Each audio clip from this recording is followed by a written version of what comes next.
Show. Today, we're going to talk about the first ever poll that has been done on the LGBTQ community in Miami-Dade County.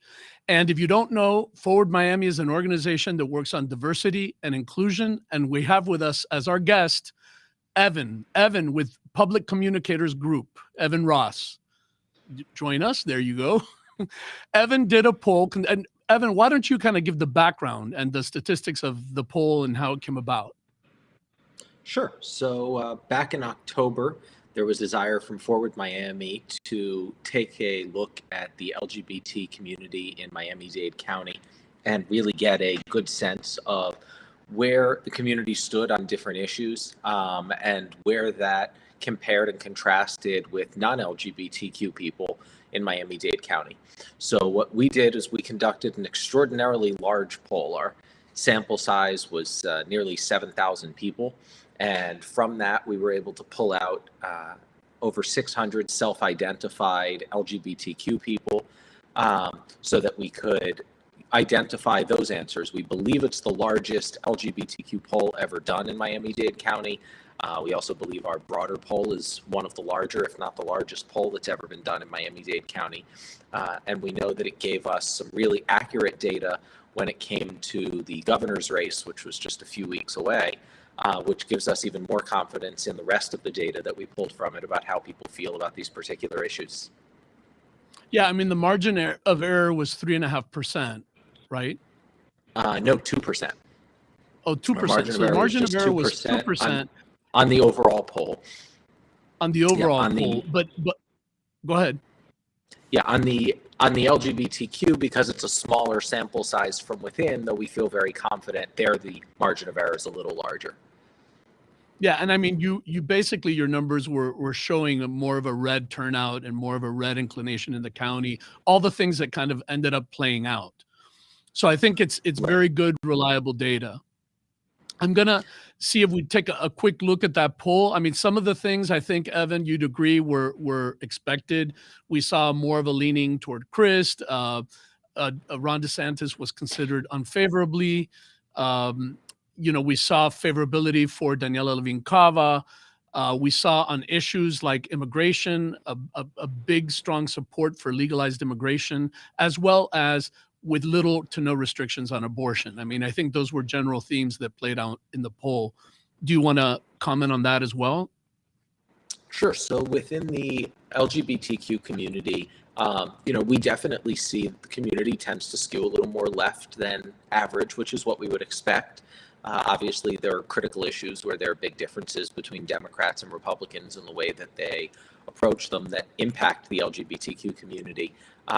So the alignment is definitely more so on the Democratic side. But one of the things that we found with this poll that was particularly interesting was when you get outside that framework of those core issues that most people would think of as social issues, you notice that the trends tend to be the same. So when we look at our subgroups, for example, Cuban or Cuban American LGBTQ voters tended to have similarly conservative views on certain issues to Cuban or Cuban American non-LGBTQ voters. So we see a lot of those kinds of trends when we go through different demographics in our poll. And we notice that outside of those social issues, and particularly those core issues that we would consider to be LGBTQ issues, those trends really follow more so with other demographics. Yeah, and I think on the demographic piece, I think about 1.6% identified as queer. I think about 4.6 or something in that range was identified as non-binary. But other than those numbers, the majority identified as male and female. I think that there were, correct? I believe you're right. We've got, among our LGBTQ respondents, non-binary was 4.72%, queer was 1.63%, then we had 48.78% male and 44.23% female, 60.65% said something else other. Okay. And we can also infer from the data that about 9% of Miami-Dade County identifies as LGBTQ. I think that's the first time we actually have a number of the percent.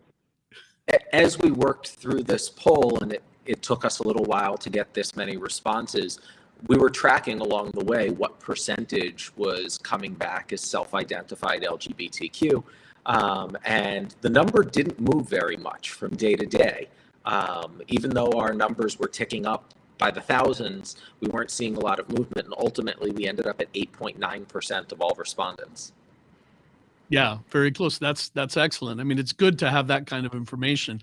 I want to focus on some of the questions within the poll where we were able to see those diverse opinions kind of playing out within the LGBTQ community.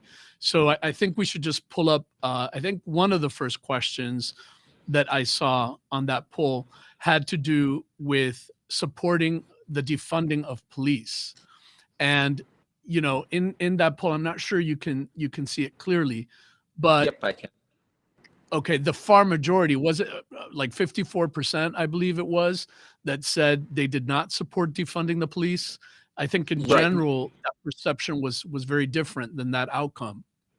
Right. Almost 55% of LGBTQ voters in Miami-Dade County said they did not support defunding police. More than 13% didn't have an opinion. 32.3% said they did support defunding police. Now, that's actually a little higher than some of the other demographics we've looked at before, but it is consistent. We've been polling the question of defunding police going back to 2020 when the term first rose to some prominence. And what we found is that there isn't a single demographic, whether it's by political party, race, age, gender, sexual orientation, any demographic we can ask somebody about, we have never found in any place a demographic that supports defunding police. It is always overwhelming that people are opposed to defunding police. Yeah, that's really incredible. That's really interesting. We'll go to the next question real quick there, which has to do with gender identity and sexual orientation being discussed in schools with kids in third grade or younger. And yeah, this is what was referred to by some as the parental rights bill, by others as the Don't Say Gay bill. But bottom line, it has to do with discussing issues or educating on issues of sexual orientation and gender identity in the younger grades. I think that was also surprising in that there's been so much attention given to it, and the whole Don't Say Gay aspect of it to anyone in the LGBTQ community. Just naturally, you would be opposed to this. But when you broke it down in this way, there was more than a third saying that they did not support this education in the younger grades on sexual orientation and gender identity, and then a smaller chunk that wasn't sure, but still a significant number. And could you comment a little bit on that? Sure. So this has obviously been a hot topic, and we wanted to be careful when we asked the question, and there's no perfect way, to sum up everything that was in the bill. But if we asked people about the Don't Say Gay bill, we know that by calling it the Don't Say Gay bill, we're going to skew responses to be against the bill. Even people who may support certain aspects of the bill, if you call it the Don't Say Gay bill, they go, oh no, that one's bad. I'm not, anti-gay. I'm not homophobic. I don't support the anti-gay legislation or the Don't Say Gay bill. We were careful to ask this question more so in a way that asked them about one particular element of the bill, which has to do with discussions of gender identity and sexual orientation in schools with kids that are in third grade or younger. Now, within the LGBTQ community, we see that the majority still think it's important to be able to have these discussions, which was different than the masses. But here we also see that the number isn't overwhelming. It's a clear majority at a little under 56%, but it's not the 75, 80, 90% that some people might have expected, because views within the LGBTQ community do vary on this. And Evan, in the general poll, it was something like in the 70%, right? Like the high 70 numbers of the general community that opposed it? It was 70.5% that opposed it in the overall versus a little under 19% that supported it. So there is a very big difference here between the LGBTQ community and everyone else on whether or not these things should be discussed. And obviously, people within the community understand that this is a hot topic right now. They see themselves as being particularly impacted by this legislation, but the people that don't fall into the LGBTQ community are in a different position, where some of them may be familiar with the legislation and some may not. And one of the things we talk about a lot with clients who are working with us on helping to craft effective messaging is that simple messaging is so important. It's why calling it the Don't Say Gay bill was able to draw up so much opposition to it. By the same measure, one of the things the governor is particularly good at is putting things in very simple terms. So when he says, I don't think that kindergartners should be learning about sexual orientation, or as he calls it, transgenderism, in schools, the average person thinks of that and goes, well, yeah, that sounds like common sense to me. Of course, Evan, those of us who let me pay ask attention. Yeah, sorry to interrupt, but I was really curious. How would you, if you were one of these folks who is against this bill and you're looking at this data, what would you take away from it? You're asking if for those who are opposed to the bill? For those who are opposed to the don't say gay perspective, which is basically opposed to the legislation. They believe sexual orientation and gender identity should be discussed in grades younger than third grade. What would you tell them looking at this data, where you have 70+% of the general population opposed to teaching it, and you have in the LGBTQ community a third plus not sure or also opposed? Sure. So I think a lot of it comes down to nuance. And when we do this kind of polling, you only get so far into nuance. I know we're going to discuss some of the questions where we did go a little further into nuance as we go on. But I think there's a difference when you ask the average person about whether sexual orientation or gender identity should be discussed in a way where it's part of curriculum versus how a teacher might address a student that comes to school and talks about having two parents of the same sex, or a student that identifies as transgender. And I think if we got further into that nuance with people, I imagine you'd see a lot more people that would be open-minded about teachers being able to have those discussions, within certain parameters. Nobody's suggesting that I've heard that anybody should be talking to kindergartners or first, second, or third graders about sex. But there's a difference between being able to say, some people have two fathers, some people have two mothers, or having a student that identifies as transgender and being able to accommodate that student and be respectful of them and their gender identity. Yeah, I have to say that nuance is a very, very important point, because among my friends and among the people I discuss this with, it was very, very difficult to ascertain whether it was really blocking people from having a conversation about the gay parents of a child. To a lot of people, when they read that bill, it sounded like it was completely about curriculum. So, and yet it was raised many, many times that it was not, that it would prohibit even saying that word in a classroom. So, I'm not sure that ever was clarified for anyone, but nuance, I think, is the key with these questions, as you were saying. Yeah, I think there's still a lot of confusion among educators about what they are and aren't allowed to say and do in their classrooms. That goes far beyond curriculum, but drives concerns about how they respond to individual students and their circumstances, in their lives, Understandable, both in and outside of school. Yeah, understandably. Let's go to the next question and just take a look. I think this was one of the ones that was also pretty diverse. Keep going. Yeah. Keep going. There we go. There we go. I think this is the transgender question about, should transgender women be allowed to compete in competitive sports, or to compete in competitive women's sports? And again, I think this was one of those questions where you saw over a third saying no, and then a larger portion just not being sure. 20% plus wasn't really sure.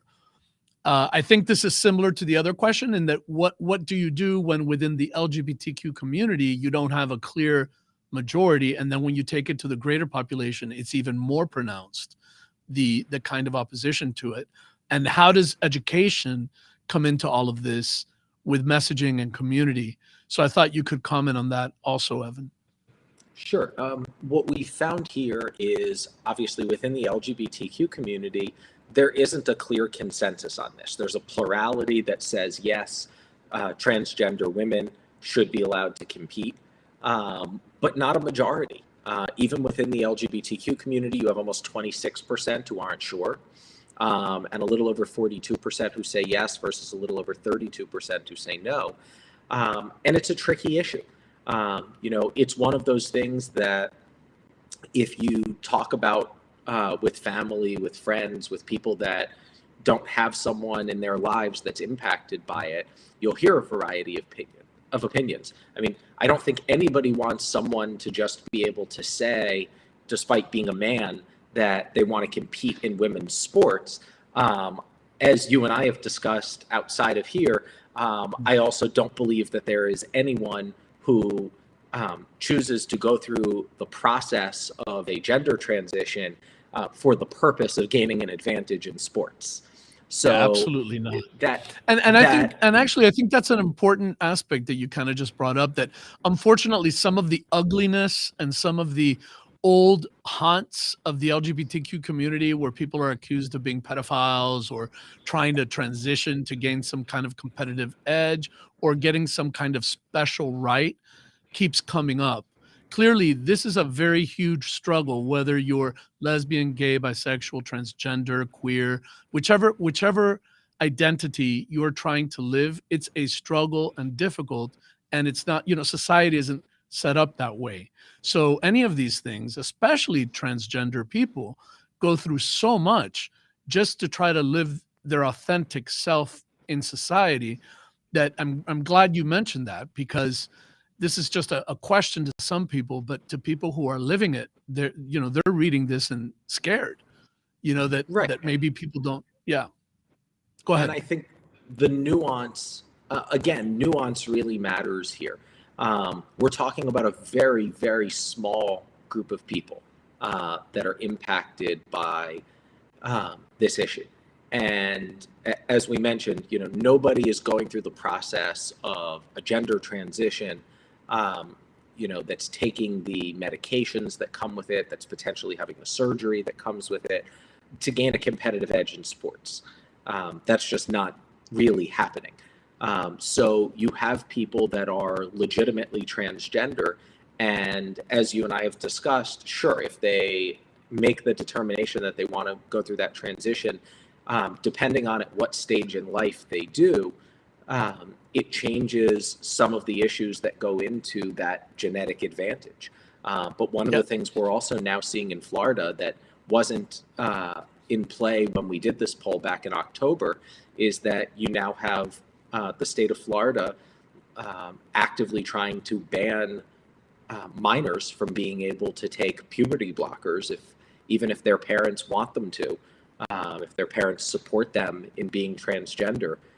The state is still seeking to block them from being able to access that medication, which potentially then plays into the issue of that genetic advantage in sports.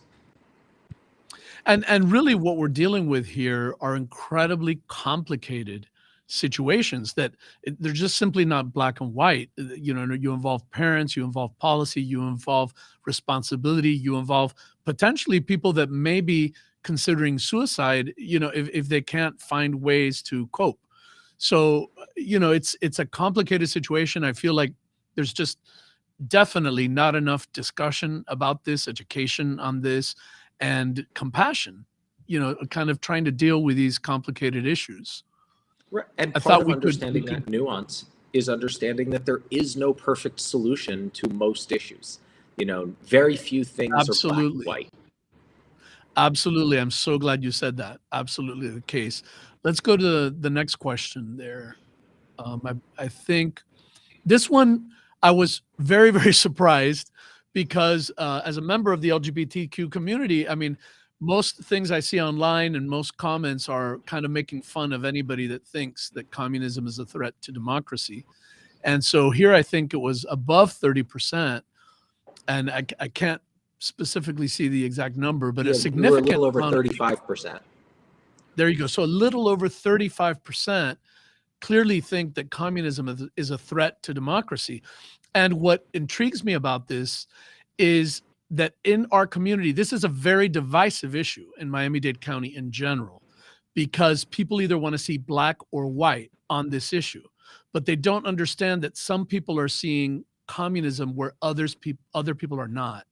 And some people have different backgrounds and lived experiences to form those opinions, and other people don't. So it kind of goes back to, is the glass half full or the glass half empty? At the end of the day, it's a glass half of water, you know? And because people just are unwilling or unable to understand the validity of an opposing point of view, there's acrimony and, crying out and all kinds of behavior that is not productive for us to work together and collaborate as an overall community. So this was Yeah. one of those that really surprised me. Yeah, we know that being in South Florida, communism is a buzzword in every election cycle. And it gets thrown around in a reckless fashion. Look, there are people who legitimately hold communist views, and it's perfectly fair to call them communist. What we see every election cycle is that anybody running in a heavily Hispanic, particularly a heavily Cuban area that is a Democrat, gets called a communist. It doesn't matter what their political views are. It doesn't matter how much of a capitalist they are. It doesn't matter whether they or their family escaped communism coming from another country, whether it's Cuba or anywhere else in South America, that people have escaped communism. We see the term thrown around and it becomes a buzzword and a scare tactic. So it puts people in a difficult position where they're getting fed all of this buzz soup, and hearing communist, communist, communist over that, it does scare people. But I don't think you and I also think it has a chilling effect to when real issues that involve communism, like what was happening in July last year, the I think 2021, and it was happening again this year, when you have these uprisings and these changes in these totalitarian regimes that really are horrible and repressive for the population, people are lax to come out and call it out or to take any action on it, because if they've been called communist, which, to a lot of my friends who are politically active in the Democratic Party, I've always encouraged them to take a very strong vocal, because that's their belief. They really are anti this totalitarianism and repression, but they feel like it stops them from fully engaging. So throwing around the word communism or using it as a campaign tactic is horrible. It doesn't help anybody. Sure. And it also, as you were alluding to before, it's kind of like the boy who cried wolf. If Right. you throw out a term so much that you apply it to anybody who just disagrees with you, well, then when you're actually trying to address an issue around someone who maybe is a communist or does support communism or defends communism, it becomes a lot trickier, because you've painted so many people, such a broad group, with that brush, where the truth is you have a very small group of people that actually fall into that category, and you diminish your ability to effectively communicate about who somebody is, and for people to decipher between somebody who just maybe has different views and somebody who actually holds communist views. Right. Or to even bring people on board your cause. I mean, I know during a lot of the protests, there were a lot of LGBTQ people in Havana that were asking for help and potentially getting their messaging out to other places. And even though what was happening in Cuba was, if you characterize it, it was a left movement. It was mainly artists and youth and LGBTQ folks and people of color and Cuban Black people. It didn't resonate at all in our country because, again, of everything we've talked about, you just make it harder for people to come on board when you've mischaracterized it and misused it time and time again, unfortunately. Right. Let's go to the next question here. Oh, no, that's good. That one, do you support dissident? We were just talking about that. Do you support dissident movements in communist countries like Cuba, Venezuela, Nicaragua? This surprised me as well. You know, it was, yes, there was a lot of support for the dissident movements. What was that number, Evan? Sure. So we're at 47.8% among LGBTQ voters. What's interesting to me about that is that even though it's within our margin, it's slightly above the 47.53% of all voters. So we're actually seeing a little more support for those movements within the LGBTQ community. The same goes for the no side. 27.41% of LGBTQ voters said that they did not support it, whereas 31.47% of overall voters said that they did not support those dissident movements. So you're actually seeing more support by a small margin, but you're seeing more support for these dissident movements in communist countries from within the LGBTQ community. And this is another one of those bridge issues where, you know, I've been to plenty of the rallies for the dissident movements in Cuba, Venezuela, Nicaragua. You never see LGBTQ enlisted or enrolled or discussed or brought on board as an ally, potential ally for all of these issues. And that this should speak to those organizers and tell them, hey, you have a natural constituency here that you're not using, you're not accessing these folks, and they could really help you and your cause if you just realize that they're there. You know? Yep. Let's go to the next one. Oh, this one was good too. If you were born outside of the United States, how much attention or how much, what was the word you used? How important are issues in your birth country to you? And this was also another one that we saw a similar trend.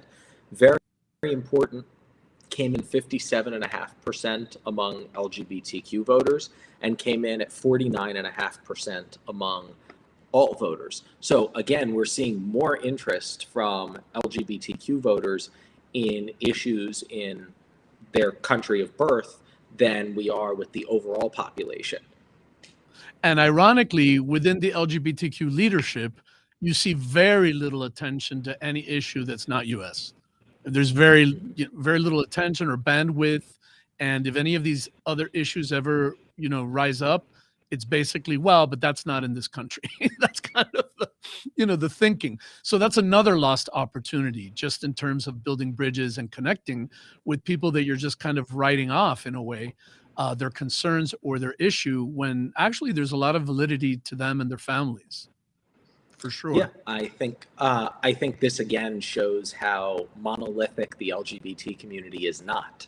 And that these issues going back to home countries really do matter, just as they do matter to most people, both inside and outside of the LGBTQ community. We're just seeing a little more interest from the LGBTQ community. Yeah, that's fascinating. Alex, I don't know, is there one after that? I just want to see what. Oh, this one, yeah. Do you believe a parent should be able to bring a minor child to a burlesque or a drag show? This was another one that I was surprised that there was as much no and not sure in the actual poll. You want to go through the numbers, Evan? Yes. So within the LGBTQ community, we were at 48.69% that said yes, 25.49% that said no, and 25.82% that said that they weren't sure. And I think this one is kind of interesting, and it takes me back just a few days to a conversation I had with a friend about drag shows, because I think people view drag shows in very different lights. There are obviously drag shows that are very sexual in nature, and any reasonable person would say that they're not appropriate for kids. There are also drag shows that aren't remotely sexual in nature, and some Dame people Edna. may still... Benny Hill, Dame Edna. There's in the whole history, there's been drag. Right, and some people may still decide that they don't want their children participating in something like that, where others may find it to be perfectly fine for their kids to participate. It's understanding that difference that I think is part of the education side for the LGBTQ community, to be able to inform people about the fact that drag shows are, it's kind of like saying Would you allow your child to go to a movie? Well, is it an R-rated movie? Is it a G-rated movie? Because, my kid's 8. I'm not okay with them going and seeing a movie that has a bunch of sexual content or graphic violence, but I'm perfectly fine with them going to see the latest Disney movie. Drag shows are kind of similar in that regard. There are drag shows that are clearly inappropriate for children, and there are drag shows that are perfectly fine for children in terms of their content. Also, as an example, like with the Gay Ocho Festival, we have drag shows throughout the festival at different times, but frankly, people would not know that it was a drag show. It just appears as a woman on stage singing a song. I mean, it's most venues you would have to know that you are going specifically to a drag show. And usually when it's done in public, I mean, I'm not saying that there aren't moments where maybe it's inappropriate, et cetera, but usually you're going to see a performer, a performing artist. I mean, and I think a lot of folks don't also understand that some of those folks are straight people too. It's not, drag isn't just something uniquely LGBTQ. It's actually a performance art. And that's good, but again, we're talking about nuance and education and the importance of that. Right. And I think it's one of those things that's just not particularly well understood. I know we may be a little short on time. I think if we scroll down to question 16, so we'd be skipping one because we're on 14 now. Let's do that. This was one that I found particularly interesting because it was one of those where when we checked through our crosstabs on different demographics, we saw that the answers were almost identical no matter what group of people we asked this question to, whether they were Democrats, Republicans, gay, straight, any different racial demographic. We found that overwhelmingly, groups found that government does more to harm small business than to help small business, and by very similar margins. We had on the overall survey a little over 20% versus 21% on the LGBTQ side that thought that governments do more to help small business than harm. On the LGBTQ side, we were a little under 35% that thought government does more to harm small business. We were over 34% overall. So this was one of those questions where we really saw the same numbers regardless of pretty much any demographic we could come up with. And we played with it in different ways, looking at different age categories, looking at different racial categories, gender, sexual orientation. Evan, given your experience, what do you make of that? Well, I think it shows us that at least within the Miami-Dade County community, that there's a perception that government gets it. And I think different people have different reasons for feeling that way. If you're somebody who maybe owns a small retail business and you had a hard time getting a permit, or it took a long time to get a permit that you needed to be able to do something in your business and get your business open or expand your business. Or your home. All of a sudden, you're finding that government just did something to harm your business. If you're somebody who has maybe tapped into CRA funds for a business and that's been helpful to you, well, then you might feel differently. You might feel like government has done more to help your business. But what we're seeing here clearly is that even though the majority think it's either, or a plurality think it's either the same or they don't have an opinion about it, clearly the plurality among those who do have an opinion is that government does more to get in the way of small business than they do to help small business. And it's something that I think elected officials at all levels should really take a look at. Cities that do a great job of running building departments and getting permits issued quickly and that have transitioned to more digital platforms that are more user-friendly and help expedite things are doing their small businesses a service. Those who are still using antiquated systems or who are understaffed or not, staffed with people with the right qualifications, where permits are taking longer, are really harming their small businesses, and people are feeling it. And it's not just building departments. That's probably one of the easier examples to use. But there are all sorts of areas where government can help or harm a small business. That's excellent. That's really, really interesting. Well, you were right about we're running out of time. So we're going to have to close out the show, but do you have any final comments, Evan, that you'd like to make just overall on the poll? I think the one big takeaway from this for anybody who's watching should be understanding that the LGBTQ community is not monolithic, that this is a community of people who have varying views on all sorts of issues, including the issues we would call LGBTQ issues, but especially the ones that we wouldn't. You have a diverse community of people, and I think people need to pay more attention to understanding the differences within the LGBT community than just treating the community as all being hardcore left-wing liberals, because that's just not the reality. Absolutely, Evan. Thank you so much for your time, so much for the great work that you've done on this.